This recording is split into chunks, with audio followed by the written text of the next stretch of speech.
Meus irmãos, minhas irmãs, que as graças e a bênção de Deus estejam com todos vocês. Uma boa noite. Quero fazer uma gravação sobre os perigos da teologia da libertação. Mais ainda, para muitos, é o próprio Deus que seria a alienação específica do homem entre a afirmação de Deus e a liberdade humana. Haveria uma radical incompatibilidade, rejeitando a fé em Deus, e o homem, enfim, tornar-se-ia livre.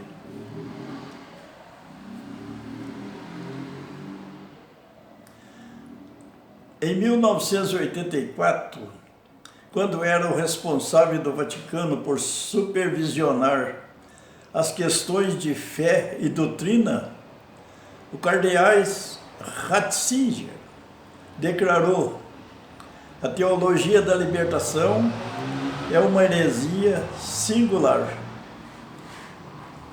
Isso ajuda a explicar algumas das manobras teológicas que vem acontecendo na América Latina recentemente. Parece-me que a Igreja está conduzindo seus fiéis para uma teologia da libertação já condenada pelo cardeal Ratzinger, Papa Bento XVI, e outros que o antecederam. Quando o homem pretende libertar-se da lei moral e tornar-se independente de Deus, longe de conquistar a sua liberdade, ele já se destrói por completo.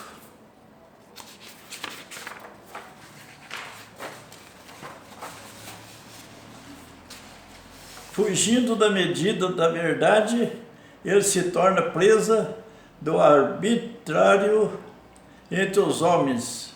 As relações fraternas são abolidas para dar lugar ao terror, ao ódio e ao medo. O profundo movimento moderno da libertação permanece ambíguo, porque foi contaminado por erros mortais acerca da condição do homem e da sua liberdade. Ele carrega simultaneamente promessas de verdadeira liberdade e está sujeito às ameaças de mortais servidões, como o socialismo. A teologia da libertação é o nome dado à vertente do modernismo peculiar da América Latina. Este nome, na verdade, é enganoso. Teologia significa conhecimento, estudo de Deus. E esta heresia aplica-se apenas à organização social humana. Do mesmo modo, o termo libertação é por eles utilizado como significado algo diametralmente contrário à noção cristã de libertação.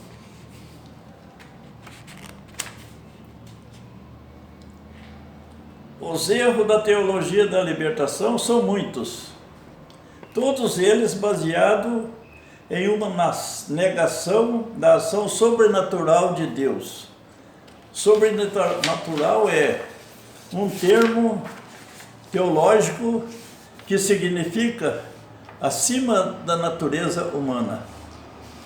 Sabemos muito bem porque a Igreja ensina que é pela ação sobrenatural de Deus, pela graça de Deus, que podemos evitar o pecado e alcançar a santidade. Sabemos muito bem porque a Igreja ensina que o nosso objetivo maior é sermos santos. Sabemos muito bem porque a Igreja o ensina que no fim dos tempos, nosso Senhor Jesus Cristo voltará em sua glória para julgar os vivos e os mortos, e então, só então haverá um paraíso na terra. E esses poderes são negados. Esses poderes são negados pela teologia da libertação. A teologia da libertação, porém, nega o conceito, a teologia da libertação prega o conceito marxista, inspirado pelo teórico do marxismo, do comunismo, Karl Marx, segundo o qual haverá um paraíso na terra quando os pobres retirarem dos ricos as riquezas e as distribuírem, criando assim uma sociedade sem classe. O mecanismo dessa revolução seria luta de classe. Os pobres, revoltando-se contra a sua pobreza, conquistariam o poder e assegurariam uma distribuição igualitária de todos os bens materiais. Para o marxista, logo para a teologia da libertação, o único pecado que existe é a acumulação de riqueza, vista por eles como essencialmente ruim. Do mesmo modo, eles veem que em qualquer hierarquia, um pecado contra a igualdade, eles creem existir entre os homens. Para os marxistas, o maior pecado existente é a acumulação de bens, a acumulação de riqueza. Não há outro pecado, porque não há Deus. Então, o maior pecado é a acumulação de bens. Para os marxistas da teologia da libertação, é este o maior pecado, a acumulação de bens. E os outros pecados já não existem mais. Assim, a teologia da libertação considera que o que realmente importa é pregar entre os pobres a revolta contra os ricos, com o fim de estabelecer-se uma sociedade igualitária. Para a teologia da libertação, a hierarquia eclesiástica é, na verdade, um roubo do poder que pertenceria ao povo, feitos pelos bispos e padres. Então, para a teologia da libertação, essa hierarquia eclesiástica da igreja e Deus é um roubo do poder que pertenceria ao povo, feito pelos bispos e padres.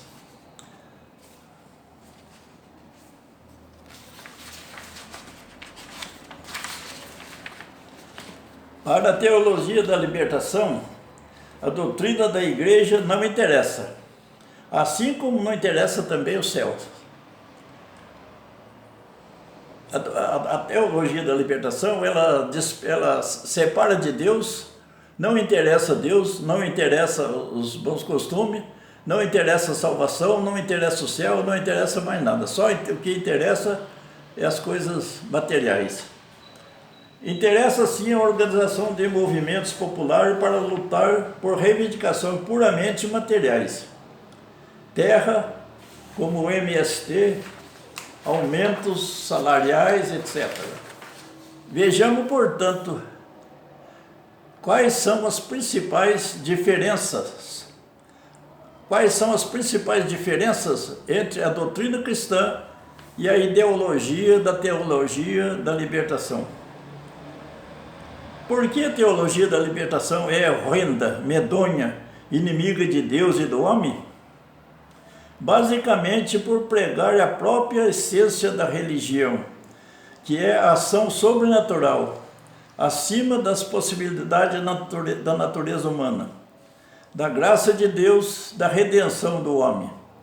A redenção é reduzida a uma melhoria social conquistada pela luta natural. A redenção de Deus que é reduzida a uma melhoria social conquistada pela luta natural. Sacramentos são vistos como símbolo. Já não existe mais sacramentos. São apenas símbolos naturais de algo igualmente natural. e não como sinais visíveis e eficazes de uma realidade sobrenatural.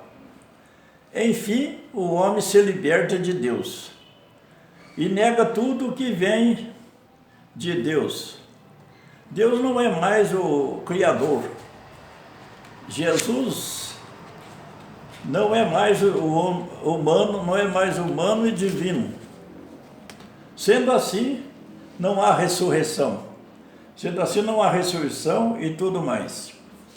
Maria será trocada agora pela Pachamama, Mãe Terra, e vai agora adorar a natureza, adorar a criação, não ao Deus o Criador. Isso será o fim da Igreja Católica, desta humanidade, quando o poderoso anticristo instalar seu reino na terra e assentar-se no trono de Deus. Não terá tempo de realizar seus planos. Aí Deus vai intervir, com certeza Deus vai intervir e acabar com o reinado desde o império, deste império e todos os seus seguidores. Deus vai intervir, vai acabar com esse império e todos os seus seguidores. A vitória será de Jesus Cristo e de todos nós os que permanecer firme na fé. Por esse motivo, vamos rezar sempre o terço de Nossa Senhora, fazer jejum e penitência para que a nossa fé não desfaleça, porque a perseguição vai ser rigorosa. Confie em Deus e não tenha medo. Está escrito no Apocalipse de São João, esqueço o capítulo agora, mas está escrito que Deus, quando o anticristo sentar no trono da terra e achar que está tudo resolvido, acabou com a igreja, acabou com tudo quanto é poder da terra, e ele hoje na terra é o soberano, aí Deus vai vir acabar com ele dentro de uma hora. Dentro de uma hora, Deus destruirá o anticristo e todos os seus seguidores.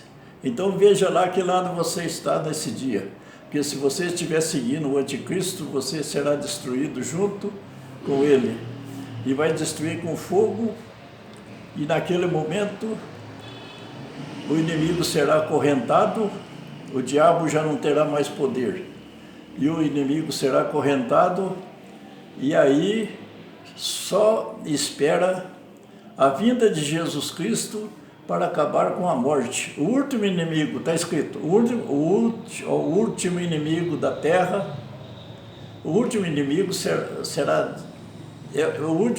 a morte, que será destruída com a vinda de Cristo. Quando Cristo aparecer sobre as nuvens com grande poder e majestades, desta hora em diante, ninguém mais vai morrer e os mortos ressuscitarão.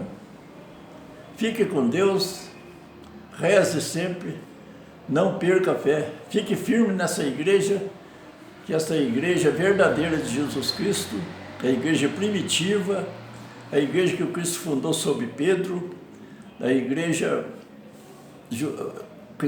cristã judaica, essa não vai perecer. Então Cristo virá e vai ressurgir essa igreja. As pessoas que permanecer firmes na fé vão ser levados, porque nós somos a igreja verdadeira. Cristo é a cabeça e nós somos membros. A hierarquia da igreja, os templos majestosos das praças, pode ser tudo destruído, mas a igreja verdadeira de Cristo, que somos nós, cristãos, que permanecer na fé, esse vai ser salvo. E o Cristo vai levar junto dele a sua noiva pura e maravilhosa. Amém. Em nome do Pai, do Filho e do Espírito Santo. Amém.